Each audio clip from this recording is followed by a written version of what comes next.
Second reading, Bill 25, Early Learning and Child Care Amendment Act 2024. The Honourable Mr. Jones.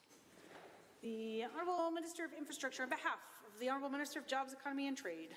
Thank you, Madam Speaker. I rise today on behalf of the Minister of Jobs, Economy and Trade to move second reading of Bill 25, the Early Learning and Child Care Amendment Act 2024.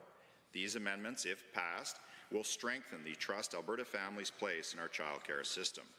Bill 25 is focused on preserving and promoting quality child care while protecting the health, safety, and well-being of our kids.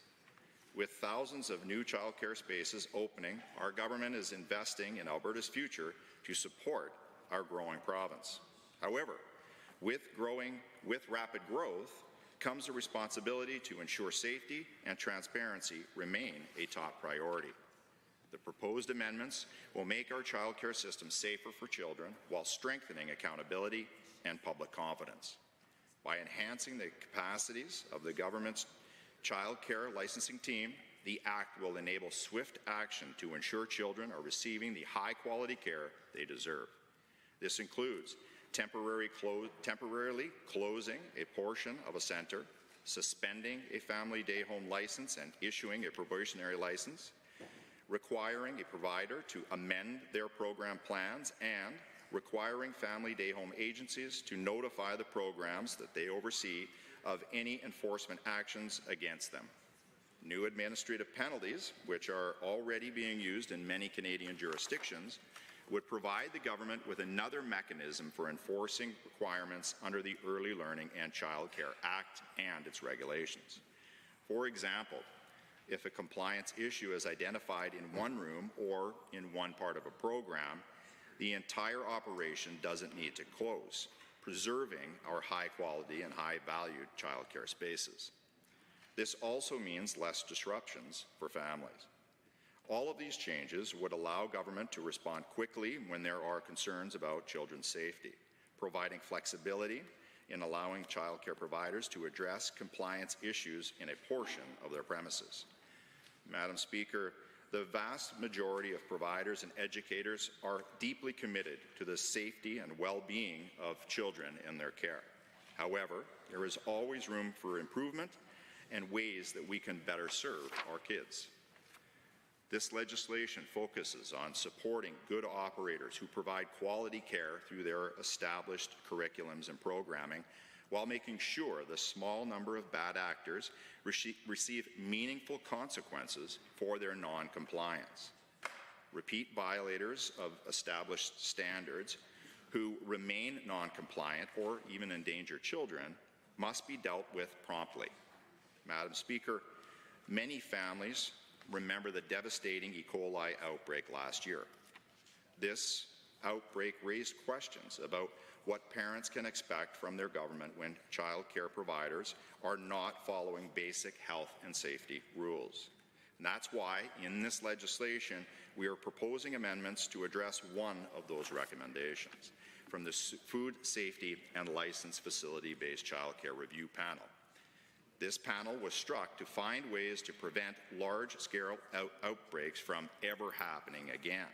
Specifically, this legislation will address the recommendation to clearly state which applicable health and safety legislation applies to facility-based license holders. By updating the language in the Act to directly reference related legislation, including but not limited to the Public Health Act and the Safety Codes Act and municipal bylaws, we are making it clear that childcare facilities are being held to the same standards as other businesses. If Bill 25 passes, operators will have clarity and direction from this government on the responsibilities that they hold.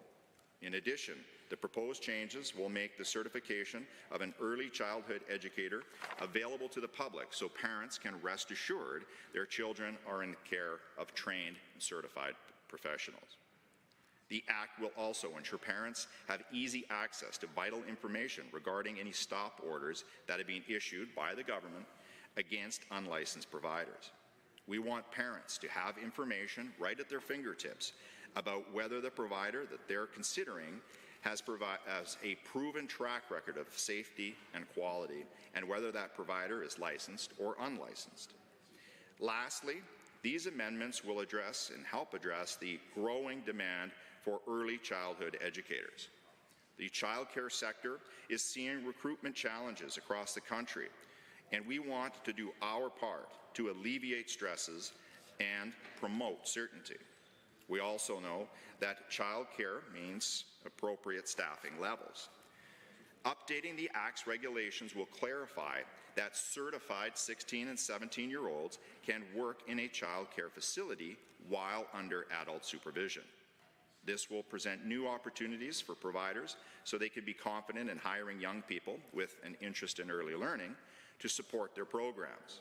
This will help providers maintain their staff-to-child ratios while creating new employment opportunities for youth. These changes represent our ongoing commitment to work with the childcare sector to make sure children are receiving the best care possible. Children deserve a safe, enriching learning and childcare experience that set them up for future success.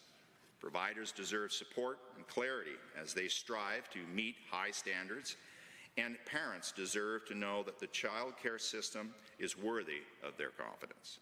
With that, Mr. Speaker, on behalf of the Minister of Jobs, Economy and Trade, I'm pleased to move second reading of the Early Learning and Childcare Amendment Act 2024. And with that, I'll adjourn debate.